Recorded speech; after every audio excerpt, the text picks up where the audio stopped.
Ini adalah kisah wali yang namanya tertera di Lauhul Mahfuz sebagai penghuni neraka. Ada seorang sufi bernama Syekh Abdul Aziz Ad-Dabagh.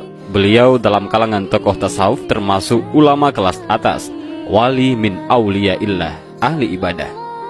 Suatu ketika, malaikat melihat namanya di lembaran kitab Lauhul Mahfuz ada dalam deretan penghuni neraka. Melihat hal tersebut, malaikat merasa kasihan dan mendatangi Abdul Aziz Ad-Dabagh. Malaikat berkata, "Wahai Abdul Aziz, untuk apa engkau ibadah sampai segitunya? Sedangkan aku lihat namamu di lembaran Lauhul Mahfuz, engkau adalah penghuni neraka.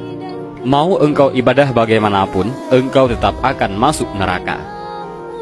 Kemudian Abdul Aziz menjawab, "Wahai malaikat, surga dan neraka bukan urusanku. Aku diciptakan oleh Allah Subhanahu wa Ta'ala hanya untuk beribadah kepada Allah Subhanahu wa Ta'ala. Sebagaimana Allah Subhanahu wa Ta'ala berfirman, tidaklah aku ciptakan jin dan manusia kecuali hanya untuk beribadah kepadaku.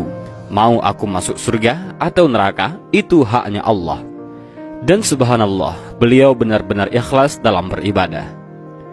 Suatu ketika, malaikat kembali ke Lauhul Mahfuz dan melihat namanya telah dirubah oleh Allah Subhanahu wa Ta'ala menjadi penghuni surga, sebab Allah berhak menetapkan kitabullah.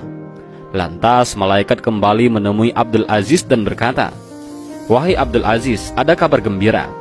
Baru saja aku melihat namamu oleh Allah telah dirubah menjadi penghuni surga." Abdul Aziz menjawab, "Alhamdulillah, tapi sekali lagi malaikat, surga dan neraka bukan urusanku.